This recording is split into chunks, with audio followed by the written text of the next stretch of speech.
இந்த 82வது பெட்டாலியன் பாராட்ரூப்பர்ஸில் இருக்கக்கூடிய விடயம் என்று சொன்னால், அவர்கள் ஒரு இடத்தை வேகமாக கைப்பற்றி நிலை கொள்ளக்கூடியவர்கள். ஆனால் நீண்டு அங்கு தங்கியிருந்து போரியல் செய்யக்கூடியவர்கள் அல்ல. அமெரிக்காவுடன் அவ்வாறு நீண்ட காலம் தங்கியிருந்து கனரக ஆயுதங்களுடன் போரை நீண்ட காலம் பிடிக்கக்கூடிய வேறே படையணிகள் இருக்குது. அவர்கள் போகவில்லை.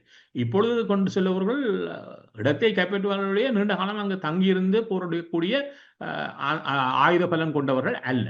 அதனால் ஒரு கேள்வி இருக்கிறது, அவ்வாறு இருந்தால் அமெரிக்கா என்ன செய்ய முடியும் என்று கேட்டால், வேண்டுமென்றால் இந்த வட்டகையில் தங்களுக்கு ஒரு ஆதிக்கம் இருக்கிறது, 4 கப்பலை வெளியே கொண்டு வருகிறோம் என்பதற்காக வேண்டுமென்றால் இவர்கள் கேக் ஐலண்டில் தரையிறங்கி அவற்றை தங்களுடைய கட்டுக்குள் கொண்டு வர முடியும், முயற்சி செய்யலாம். அது சாத்தியமாகிறது, இவ்வளவு இழப்புகளை சந்திப்பார்கள் என்பது இன்னொரு விடயம். அதே போன்று இந்த ஹோமஸ் நீரிணை பகுதியினுடைய ஈரான் பகுதியை தாங்கள் கட்டுக்குள் கொண்டு வந்து அதனால் செல்வதற்கு அனுமதிக்கிறதுக்கான முயற்சியை செய்கிறோம். அவ்வாறு செய்வதனூடாக இதனால் இலகுவாக பயணத்தை உறுதிப்படுத்தலாமா என்றால் அது பெருங்கேள்விதான். என்றால் இதில் அருகிலிருந்து தான் தாக்க வேண்டுமா என்ற அவசியம் இல்லை. இதில் போகக்கூடிய எந்த ஒரு இப்பொழுது என்ன சொன்னால், இதுக்கு போகக்கூடிய அரசுகள் சார்ந்த இந்த எண்ணெய் தாங்கி கப்பல்கள் மிக குறைவு தான். பெரும்பான்மையானவை தனிப்பட்ட நிறுவனங்களால் நடத்தப்படுகின்ற வர்த்தகம், இந்த கடல் போக்குவரத்து. அவர்களுக்கு காப்புறுதி கிடையாது.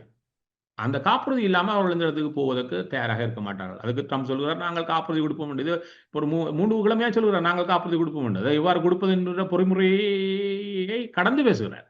ஆகவே அது சாத்தியமா இருந்தால் இன்னொன்று இருக்கிறது. சரி, போரே முடிவுக்கு வருதுன்னு வைப்போம், ஏற்றுக்கொண்டால் உடனடியாக மீண்டும் இந்த பகுதியினால் 20 மில்லியன் பேரலை ஒரு நாளைக்கு வெளியே கொண்டு வர முடியுமா என்று சொன்னால் அங்குதான் பெருங்கேள்வி இருக்கிறது. என்று சொன்னால், ஒன்று, இப்பொழுது இந்த 6 வளைகுடா நாடுகள், இந்த ஜிசிசி என்று சொல்லக்கூடிய 6 நாடுகள், 7வது நாடாக நாங்கள் இதில் ஈராக் உள்ளடக்கம் அல்ல. இப்போ ஈரானை சேர்த்த 8 நாடுகள் ஊடாக எண்ணெய் எரிவாயுக்களால் வரப்போறோம்னு சொன்னால், அவை இப்பொழுது இயங்கு நிலையில் இல்லை. என்று சொன்னால், இயங்கின் நிலையில் அவருடைய குதங்கள் இருந்து அதனூடாக வயல்களிலிருந்து இந்த எண்ணெய்கள் எரிவாயுகள் எடுக்கப்பட்டால் அவை உடனடியாக ஏற்றப்பட்டு கொண்டிருந்தன. இப்பொழுது ஏற்றப்படவில்லை.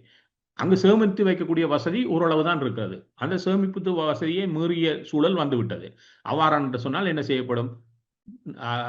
உடனடியாக அந்த வேலைகள் நிறுத்தப்பட வேண்டும். அவை உடனடியாக நிறுத்தப்படுவதில்லை. அவர்கள் ஒரு 2 வாரங்கள் என்றான குறைந்தபட்சம் எடுத்துக்கொள்ளும் படிமுறையில் அவற்றினுடைய இயக்கத்தை நிறுத்தி வைப்பதற்கு. பின்னர் உடனடியாக அவை ஆரம்பிக்க முடியாது.